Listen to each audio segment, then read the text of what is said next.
Para los que no saben, nosotros vivimos aquí en esta gran ciudad llamada Rancho Cucamonga. Y tenemos una casita chiquita con un patio chiquito. Cuando la compramos, heredé 4 árboles frutales del dueño anterior y desde entonces he agregado 7 árboles más. Con el clima aquí que es tan favorable para los cítricos, bueno, dije, vamos a aprovechar la bondad de esta tierra y de este clima. Ahora, este asunto de tener cítricos es un problema agudo.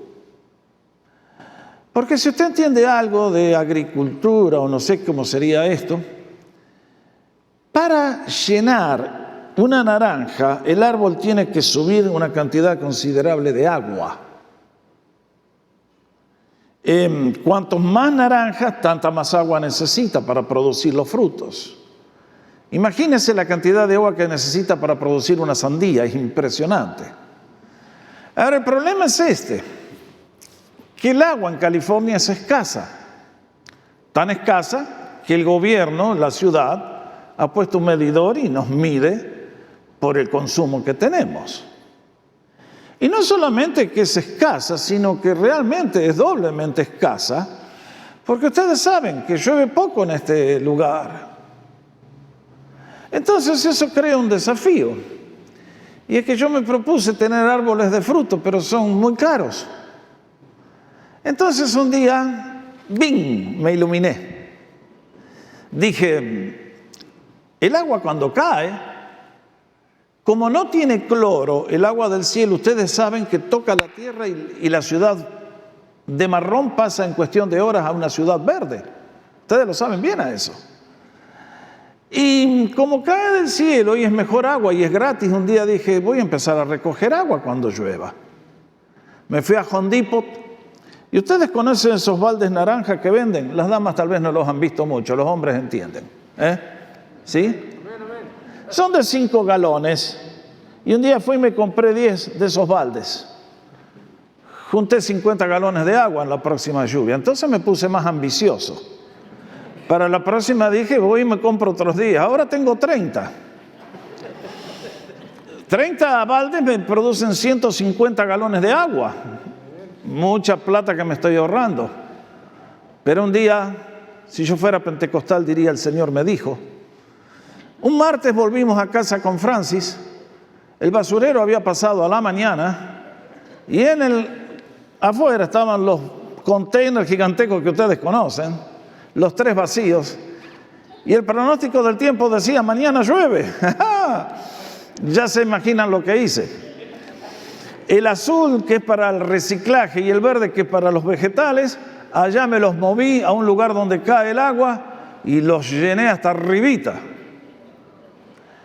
La lección que quiero sacar de esta historia es esta, que Dios manda la lluvia para producir vida. Y hay muchos que la aprovechan, pero para otros el agua corre sin sentido, se pierde y no produce mucho más. La lección que me dejó a mí, que si uno es avisado, puede aprovechar para que la bendición que Dios manda con la lluvia para todos y el terreno pueda rendir mucho más que con un solo boom que cae y se seca. Entonces, si quiere usted plantar, siga mi ejemplo. Pero si ustedes entendieron la lección, estoy seguro que todos la entendieron, es que la lluvia viene, Dios la manda. La pregunta es, ¿aprovechamos todo lo que nos quiere dar? ¿Estamos preparados para recibirla? Si usted entiende esa lección, entonces entiende la lección que tenemos hoy por delante en el libro de los Hechos. Porque de eso exactamente se trata la lección que tenemos por delante. Y es que Dios estaba por mandar una tremenda lluvia. La pregunta era, ¿estaban preparados los primeros discípulos para recibirla? Y la respuesta es definitivamente que sí. Tal como aparece en la pantalla, mi tema para esta mañana es preparándonos para recibir la bendición. Esa para mí es la clave del párrafo que compartimos juntos la lectura en esta mañana. ¿Cuál era la escena? Bueno, ustedes y yo la leímos. Qué cosa tan notable. Poquitos días atrás, 40 y pico de días, la noche de la Pascua, el Señor le dijo a los discípulos: yo me voy, y los tipos se pusieron tristísimos. Se abatieron, se deprimieron, pensaban: el Señor nos deja, lo que fue nuestro motivo de vida en estos 3 últimos años se va. ¿A dónde se va? ¿Qué va a pasar? ¿Qué va a ser de nosotros? Y por más que les habló que iba a mandar al Espíritu Santo, aquellos hombres se sintieron muy tristes. Pero ahora, el Señor ha retornado a la gloria y leemos que en lugar de haberse puesto tristes de ver al Señor que no iba a estar más con ellos, regresaron a Jerusalén con gran gozo. Notable la diferencia. Ahora, ¿qué iban a hacer estos hombres? ¿Qué iban a hacer estas damas? El Señor ahora ya no estaba más. Él les dio una gran misión, que tenían que ser discípulos a todas las naciones, tenían que ser testigos en todos los puntos de la nación hebrea y hasta lo último de la tierra. Y después, así que aquella gente retornó a Jerusalén. Y yo lo que encuentro en estos versículos es un párrafo que habla poderosamente al día de hoy, para ustedes y para mí que estamos orando por una visitación especial del Espíritu de Dios, un avivamiento, le decimos. Yo encuentro en este párrafo que el Señor había prometido que iba a venir el Espíritu Santo. Y entonces, ¿qué hicieron aquellos hombres y mujeres? En esta historia yo encuentro algo que siempre ha llamado la atención al pueblo de Dios, y es: si Dios prometía hacer algo, ¿por qué los otros tenían que trabajar? En la antigüedad, un día le dijo a José: mira, Josué, yo te entrego la tierra, pero sé valiente y esfuérzate. Y uno dice: Señor, si tú les das la victoria, porque ellos se tienen que esforzar, es que Dios tiene un plan, y es utilizarnos a ustedes y a mí para su servicio y recompensarnos un día. Porque servir al Señor es el gozo más grande que puede tener un ser humano en la tierra, se los garantizo. Y entonces ahora, de la misma manera que Josué recibió aquellas órdenes, entonces aquellos hombres regresaron a Jerusalén. Y lo primero, lo que quiero llamar la atención a ustedes son 3 palabras: preparación, intercesión y sujeción.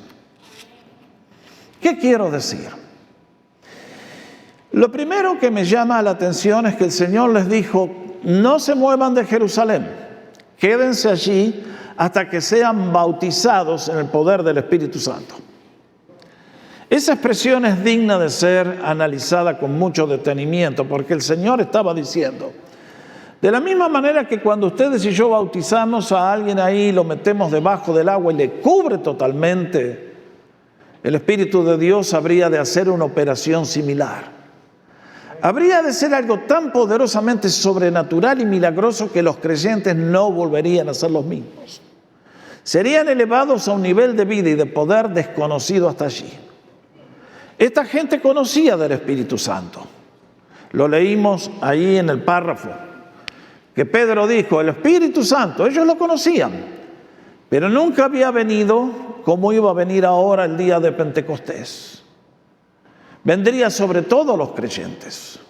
Vendría a darles una fuerza y a vivir para siempre dentro nuestro. Esta es la gloria del cristianismo.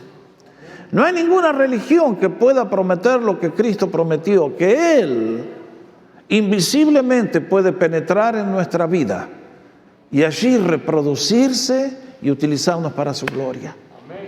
Y uno dice: muy bien, entonces venía una bendición, una lluvia que iba a saturar el mundo. ¿Cómo se prepararían aquellos que la iban a recibir? Entonces, lo primero que quiero llamar vuestra atención es a la palabra obediencia. Vean ustedes, en Lucas, el relato paralelo, yo ya lo cité, pero se los leo literalmente de la Biblia. El Señor les dijo, por tanto, yo enviaré sobre ustedes la promesa de mi Padre, pero ustedes permanezcan en la ciudad hasta que sean investidos con poder de lo alto. Aquellos hombres tenían por delante una misión no difícil, una misión imposible. No les esperaban amigos que le iban a decir, vengan y predíquennos el mensaje, acá estamos listos. No. A la sociedad que iban a predicar es idéntica a la del día de hoy. ¿Usted conoce a alguno que vive sin Dios y que quiere que le hablemos de Dios? Esa persona no existe. El ser humano, por la obra del pecado, del diablo y todo lo que nos ha sucedido como resultado de la caída, somos enemigos declarados de Dios. Y me asombra el amor, la misericordia y la bondad de Dios que nos haya dado la oportunidad al arrepentimiento y ser salvos. Hermanos amados, ¿por qué ustedes y yo tenemos que ser testigos de Jesús? Porque el que no recibe a Cristo en su corazón y en su vida y se reconcilia con Él, le espera una eternidad espantosa en el lago de fuego, el lugar que fue creado para Satanás, el diablo y sus ángeles. Si ustedes y yo tenemos que ser testigos del Señor, es porque los otros lo necesitan, aunque no se dan cuenta. El COVID los ha atrapado, pero no saben que tienen COVID. Como todavía no han muerto. Pero mis hermanos, Cristo dijo, ustedes van a ser mis testigos. No para decir solamente ahí está Dios, sino para predicar un mensaje de salvación. Por lo tanto, estos hombres entendieron que tenían que volver a Jerusalén, que tenían que esperar la venida del Espíritu Santo. Sin Él, la misión estaba abortada de entrada. Y realmente, mis hermanos, acá hay un punto que es fundamental. En estos días estamos orando por una visitación fresca del Espíritu de Dios, por un mover del Espíritu que traiga millares y millares a las iglesias, a todas las iglesias que predican a Cristo. Millares de personas que se salven de la ira de Dios, que entren al reino de Dios, que es el reino de la bendición y la felicidad auténtica. Pero mis hermanos, tenemos aquellos que amamos al Señor, cumplir la regla de la obediencia. Allá por el 1800, Estados Unidos fue sacudido por el ministerio de un tremendo hombre de Dios que se llamaba Charles Finney. Vean lo que dijo él en uno de sus sermones. Un avivamiento genuino no es nada más que un nuevo despertar a la obediencia que los hijos debemos a Dios. ¿Se va a acordar? Finney enfatizaba cada vez que iba predicando que los creyentes tenemos que obedecer al Señor en todo. Y seguía diciendo, de la misma manera que el primer paso para un recién convertido a la fe es un profundo arrepentimiento, postrarnos en el polvo delante de Dios con profunda humildad, abandonando el pecado. Así también, la obediencia sincera abre las puertas al avivamiento. Es imposible que Dios bendiga a un hijo desobediente. Es imposible que Dios bendiga a una nación desobediente, a una iglesia desobediente. Ustedes y yo, al hablar de la obediencia en el día de hoy, es distinta a la de aquellos primeros hombres. La obediencia para ellos era respetar las órdenes del Señor. Y para nosotros es la misma orden. Y es que tenemos que seguir el plan de Dios y vivir vidas que glorifiquen su nombre. Pero lo segundo que encuentro en el tema de preparación es que estos hombres y mujeres demostraron unidad de propósito. Vean el versículo 14. Todos en un mismo espíritu. Todos estos, nos dice otra traducción, perseveraban unánimes. Y pocos días más tarde, 10 días más tarde, cuando finalmente va a caer el Espíritu Santo, el día de Pentecostés, ¿qué volvemos a leer? Que esta unidad no se había fracturado, sino que estaban todavía unidos. ¿Y qué leemos? Cuando llegó el día de Pentecostés, estaban todos juntos en un mismo lugar. Mis hermanos, ha habido una transformación profunda en el alma de estos hombres y mujeres. ¿Se acuerdan la noche antes de ir a la cruz? ¿Por qué se estaban peleando los apóstoles? Para saber quién era el número uno en el equipo, quién era el más importante. Estas peleas, envidias y rencillas los habían gobernado los 3 años y medio que el Señor estuvo. ¿Se acuerdan los hermanos que vinieron a pedirle, Señor, haz que uno de nosotros se siente a la derecha y otro a la izquierda cuando reines en tu reino, Señor, por favor? Qué humildad la de los chicos, ¿eh? Y ahora el Señor murió, resucitó y desaparecieron todas estas cosas. De golpe tomaron conciencia que el Señor es el Señor,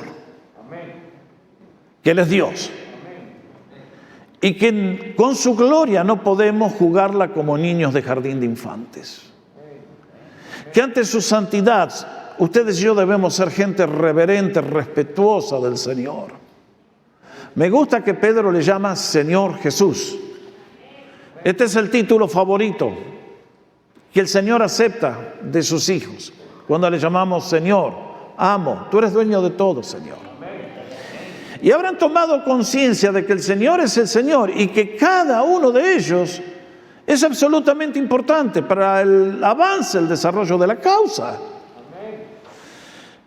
En aquellos primeros días me imagino que pensaban, bueno, yo voy a ser el gran artista, yo voy a ser el gran personaje. Hay mucha gente que en el día de hoy quisieran ver un gran avivamiento donde yo soy la estrella del avivamiento. Mis hermanos, con esa mentalidad nunca vamos a ver nada. Cuando Dios visita a su pueblo, el que se lleva los aplausos es Él, la gloria es para Él. Nosotros somos sus instrumentos. En estos días que estamos orando, tenemos que orar, Señor, tú usa a quien quieras, levanta a quien quieras. Lo único que queremos es que tu nombre sea glorificado y la gente se salve y la nación se sane. No quién es el artista, el showman, el que se lleva los aplausos. Esta gente, marquen bien los términos que usa. Nos dice que perseveraban, que estaban unidos. Era una unidad indisoluble. Y uno dice, Señor, qué cambio que ha habido en esta gente. Qué asombroso. Y mis hermanos, siempre, cuando Dios ha visitado su pueblo, esto es lo que ha ocurrido. En estos días leía de los días previos a la guerra civil en este gran país. Y leía que eran días de... La vida espiritual de la nación estaba chata como un panqueque. No pasaba nada. La impiedad reinaba en todos los ámbitos, en todo el país, de punta a punta. Hasta que un hermano dijo, hay que orar. Y en la ventana de su casa puso un cartelito diciendo, reunión de oración por un avivamiento. La primera noche oró solo. La segunda noche apareció uno. Y de a poquito se fueron agregando las personas y de a poquito el número fue creciendo. Se tuvieron que salir del living, tuvieron que buscar un espacio más grande. Y de a poquito la cosa fue corriendo y de repente a lo largo y a lo ancho de esta nación había una cadena de miles y miles de personas intercediendo por un avivamiento. Y finalmente llegó. Y miles se salvaron. La importancia que tiene el propósito que nos une, que nos lanza a la misma misión. Mis hermanos, esto a mí me enseña que cada persona que ha conocido a Jesús es vital en el crecimiento del reino. Tú no puedes decir, ay, yo no sirvo, ay, yo no sé. Miren, espero que nadie va a cometer el error grosero de ignorancia, por ejemplo, que cometen muchos, de decir, hay que predicar, que vaya el pastor, yo no nací para eso. Mi hermano, eso es una afrenta al Espíritu de Dios. Espero que nadie que me está escuchando va a cometer ese error, porque Dios se le va a pegar fuerte a usted si dice eso. Dios le salvó a usted para que usted sea un testigo de Cristo. Yo tengo que hacer mi tarea, cada uno de nosotros tiene que hacer su tarea, todos tenemos que hacer la tarea. No dijo los profesionales a los que le pagan que testifiquen, los otros ponen la plata en la ofrenda. No, señores. Todos somos llamados a ser testigos de Jesús, sin excepción. Por lo tanto, todos sumamos, todos somos importantes. Es por eso que a mí me encanta el Salmo 133 cuando dice, he aquí, cuán bueno y cuán agradable es que los hermanos habiten juntos en armonía. Marque, 1000 años antes que ocurriera lo del aposento alto que leemos, Dios ya nos había dado las condiciones para un avivamiento. ¿Cómo sigue diciendo el Salmo? Es como el rocío del Hermón que desciende, porque allá enviará el Señor bendición y vida eterna. Ahora, mis hermanos, cuidado con convertirte en un instrumento satánico dentro de la iglesia, te lo suplico, no lo hagas. Cuando hablo de la iglesia no estoy hablando de comunidad, estoy hablando de todas las congregaciones. Siempre hay gente que parece pensar que si yo maldigo a los hermanos y al pastor y digo que acá son todos sepulcros blanqueados, hipócritas profesionales, con ese lenguaje van a construir el reino de Dios. Señoras y señores, ese lenguaje es el lenguaje del diablo. Dios construye su reino con el lenguaje del amor, de la aceptación, del aliento, del aprecio. Yo nunca conocí a un ser humano que yo vaya y le diga, vos sos un perro que ladrás, y que me diga, gracias por tratarme tan bien. Ustedes y yo no cambiamos cuando nos insultan y nos ponen por debajo y nos agresión. Por el contrario, siempre vamos a recordar a una persona que nos tomó a un lado y nos dijo, Jorge, mira, en ese punto tal vez te correspondería mejor que hagas esto, te va a ir mejor. A esa gente uno la adora, le agradece siempre. Por eso les digo, que siempre de sus labios se escuche la alabanza, la gratitud, apreciando a todos los que contribuyen. El otro día les daba... No sé cuántos miran ese brillante programa que se llama 3 Minutos con Dios. Si usted no lo ha visto, se ha perdido lo mejor de la vida. Miren, en YouTube todos los miércoles soltamos un estudio cortito llamado 3 Minutos con Dios. Y en uno de los estudios les decía que las personas que levantan el reino de Dios son aquellas que son líderes. Y un líder en el reino de Dios debe tener siempre en su boca 3 palabras. ¿Cuáles son ellas?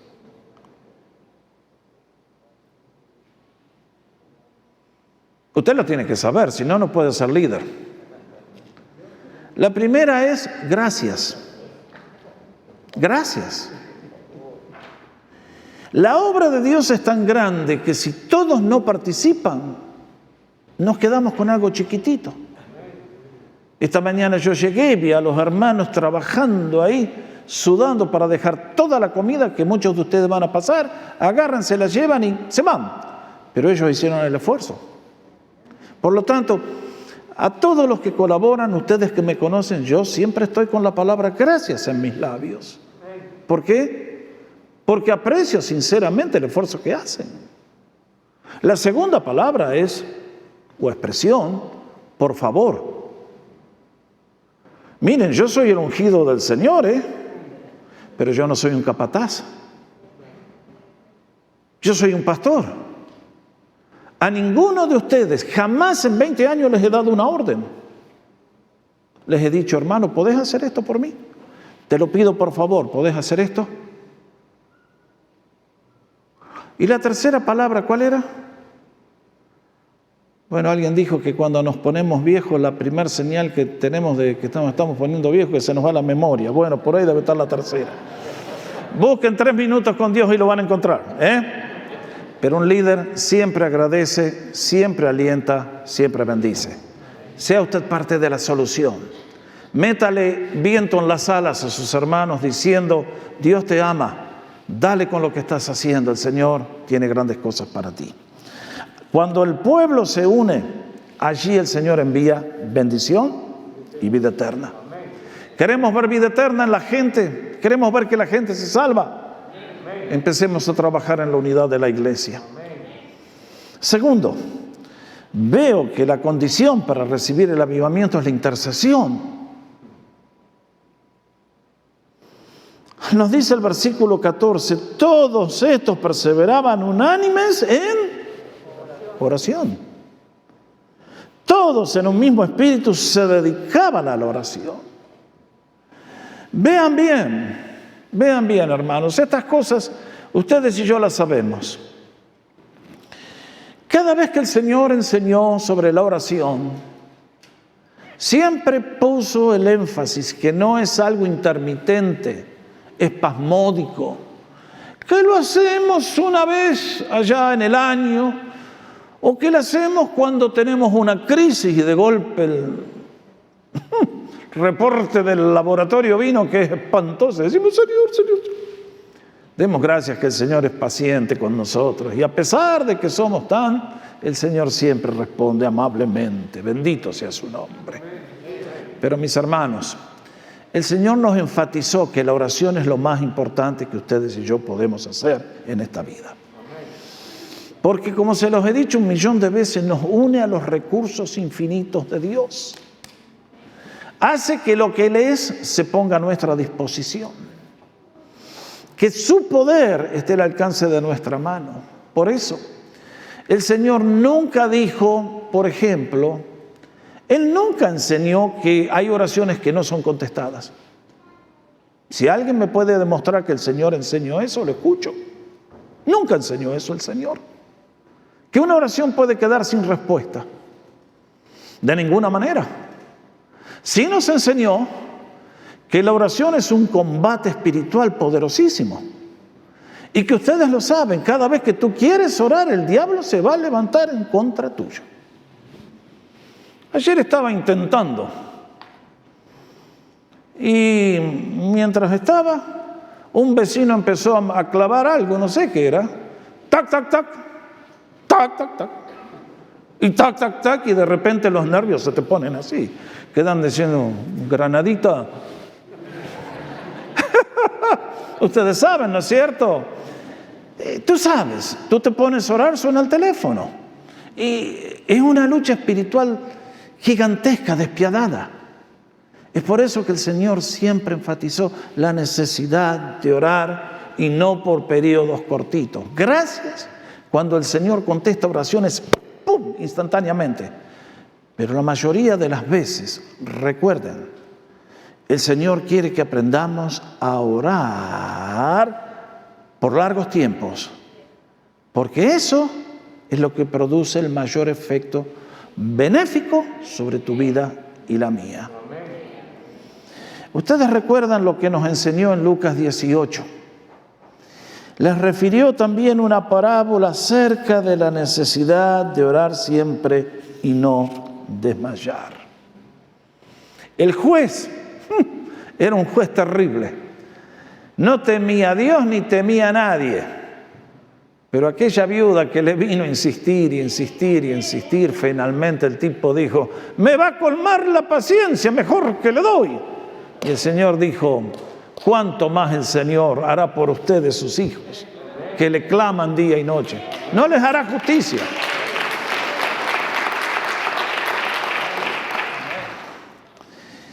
Y más adelante, o antes, no sé, esto es Lucas 11, Cuando los discípulos se acercaron a Él para preguntarle, Señor, enséñanos a orar, nos dio el Padre Nuestro. Y después nos dio aquella parábola del amigo inoportuno, que vino a golpear a la medianoche porque le habían caído visitas inesperadas. ¿Y qué dijo el Señor? Y yo les digo, pidan y se les dará, busquen y hallarán, llamen y se les abrirá. Porque todo aquel que pide, recibe, y el que busca, halla, y el que le llama, se le abrirá. ¿Hay oraciones no contestadas aquí? De ninguna manera. El Señor está diciendo, llamen, golpeen la puerta, insistan, no se conformen con el primer silencio, con la... No. Ahora ustedes me van a decir, hermanos, en estos días estamos orando por un avivamiento. Y alguien me va a decir, ¿y por qué tenemos que orar por un avivamiento? ¿No es que el Señor sabe lo que necesita este país y mi vida y esta iglesia? Absolutamente sí. Antes que el mundo fuera conocido, creado, el Señor ya lo sabía todo. Pero mi hermano, ¿qué les quise enseñar con la ilustración de la lluvia y los baldes? Que la oración es preparar los baldes para cuando caiga el agua. Y que si tú vienes con un dedal, es todo lo que te vas a llevar. Y si vienes con un tarro de 5 galones, es todo lo que te vas a llevar. Y si te vienes con uno de 100 galones, es todo lo que te vas a llevar. Mis hermanos, Dios quiere llenarte de cosas gloriosas y hermosas. Todavía está por verse lo que Dios puede hacer con tu vida. Pero tú necesitas que ese vaso se estire, no sea un dedal, no sea chiquitito, sino que sea un container que pueda recibir muchísimo de la lluvia de la bendición. Por eso esta gente, el Señor no les dijo lo que tenían que hacer. ¿Y qué fue lo primero que hicieron?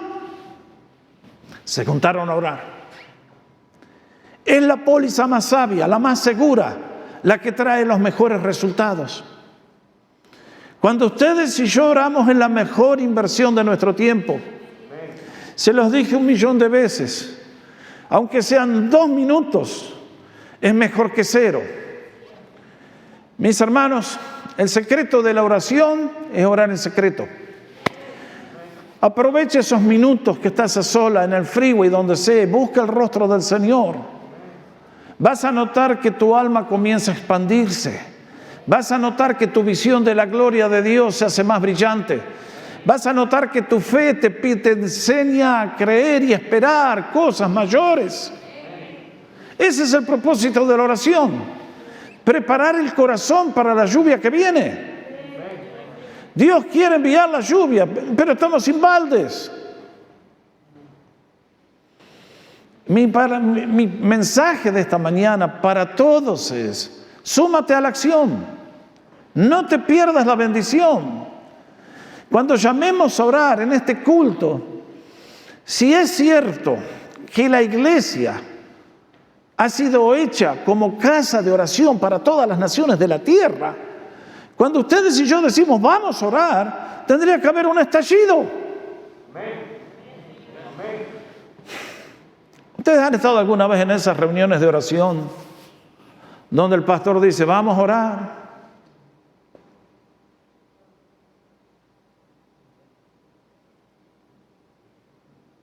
Se pone pesado, Y pasan 5 minutos y nadie se levanta.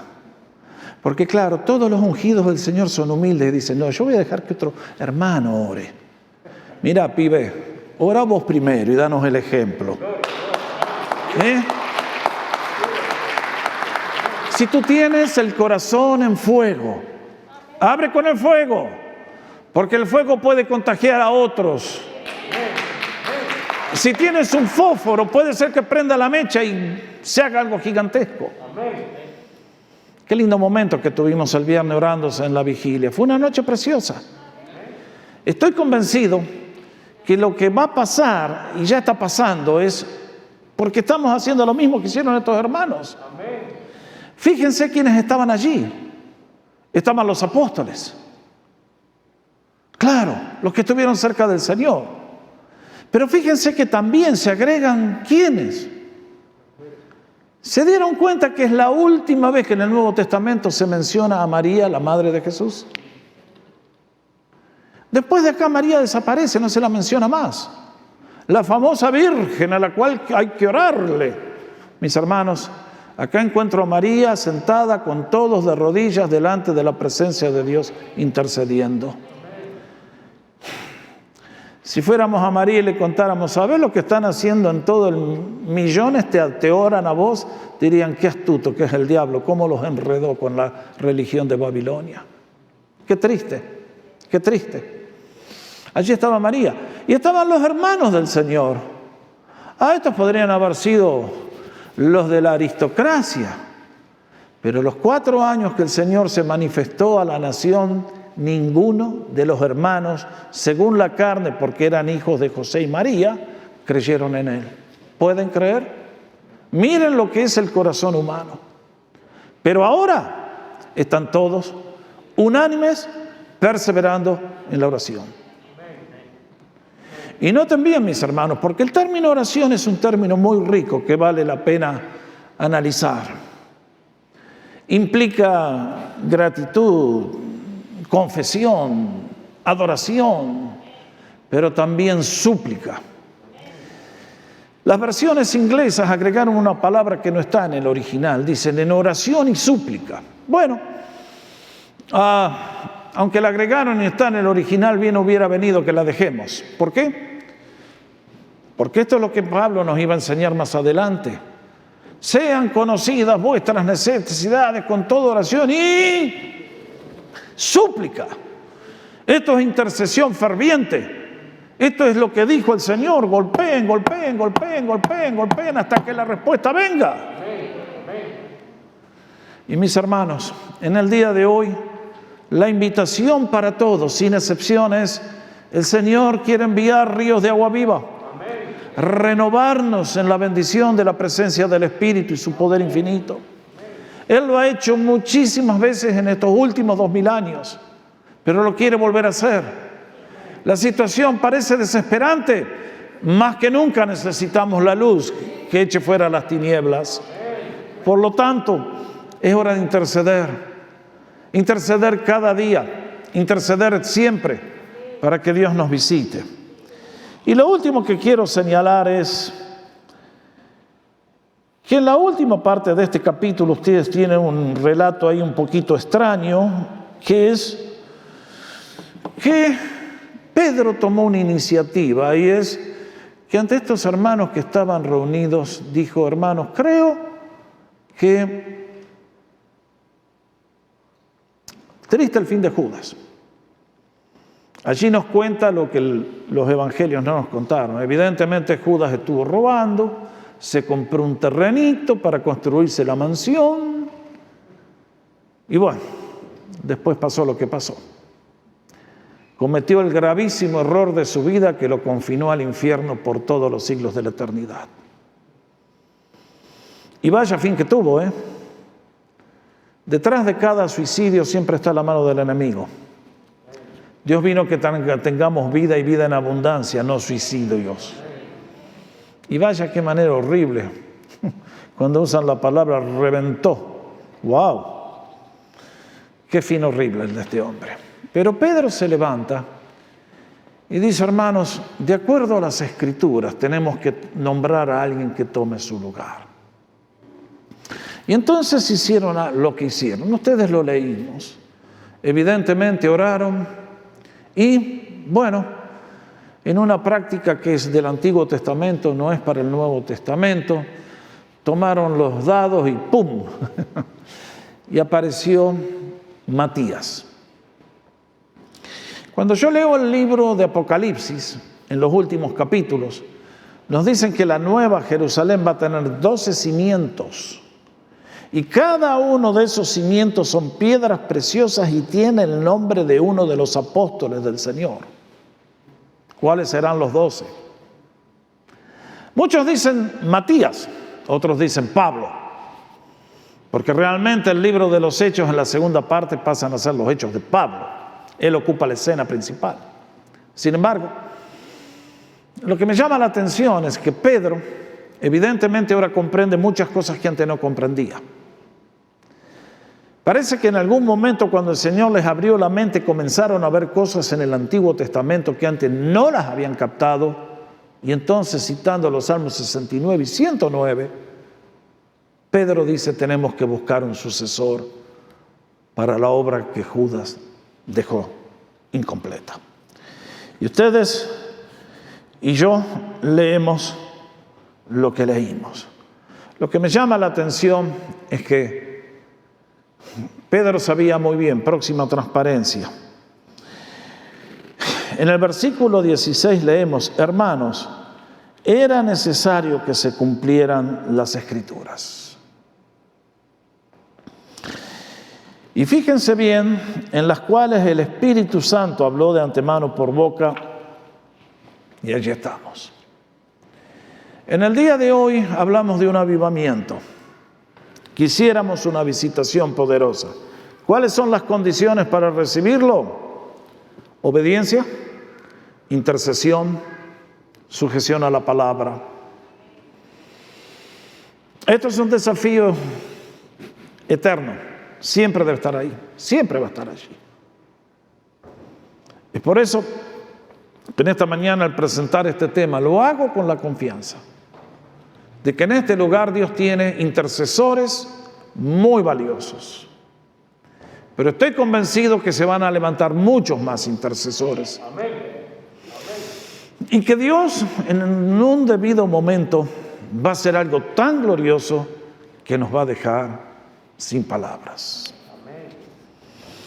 En esta semana, los que estamos en las casas de paz concluimos el estudio de la vida del profeta Elías.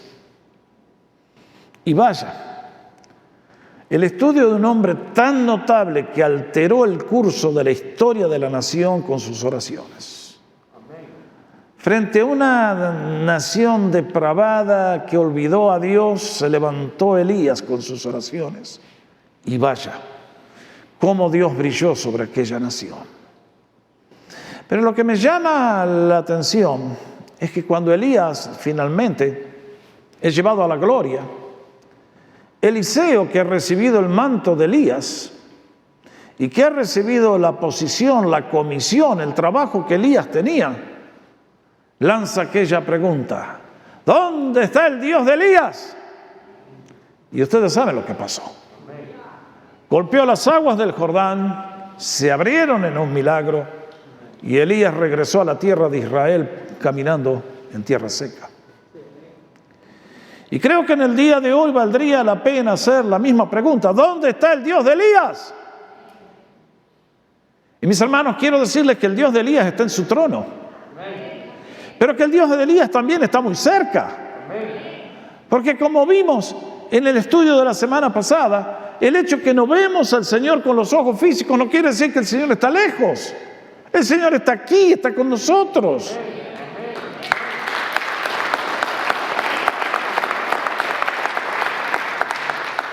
Pero es entonces que tenemos que cambiar esa pregunta. Y en lugar de preguntar ¿dónde está el Dios de Elías?, tendríamos que preguntar ¿dónde están los Elías de Dios?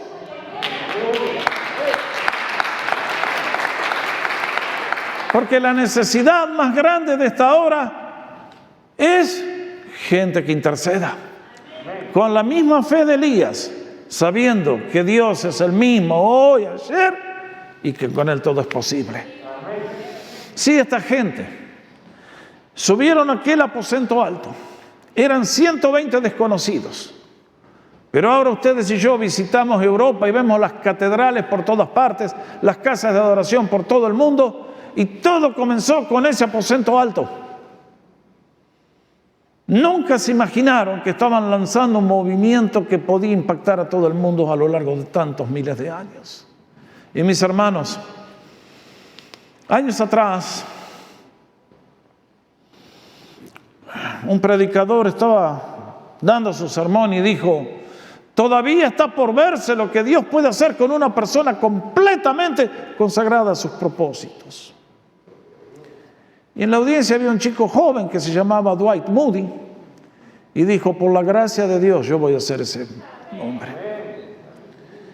Y bueno, si ustedes quieren leer una biografía impresionante que trajo un avivamiento gigante a todo el mundo de habla inglesa en la segunda parte del siglo XIX, lean la biografía de Moody. Y en este día la pregunta es, ¿dónde están los Elías de Dios? Dios está buscando. Dios te invita. Dios te atrae. Si tú y yo conocemos el corazón de Dios, bien podemos decir, Dios está buscando. Todavía está por verse lo que Dios puede hacer con una persona completamente consagrada a Él. Qué hermoso sería que en este lugar esta mañana, o tal vez en la transmisión, alguien se pueda poner de pie y decir, sí, yo voy a ser esa persona. Sí, Señor, perdóname, pero yo quiero conocer tu corazón, quiero interceder por ti y usa mi vida de acuerdo a lo que tú mejor deseas para que sea un canal de tu bendición y de tu gloria. ¿Qué le vas a decir al Señor en este día? Vamos a ponernos de pie para orar.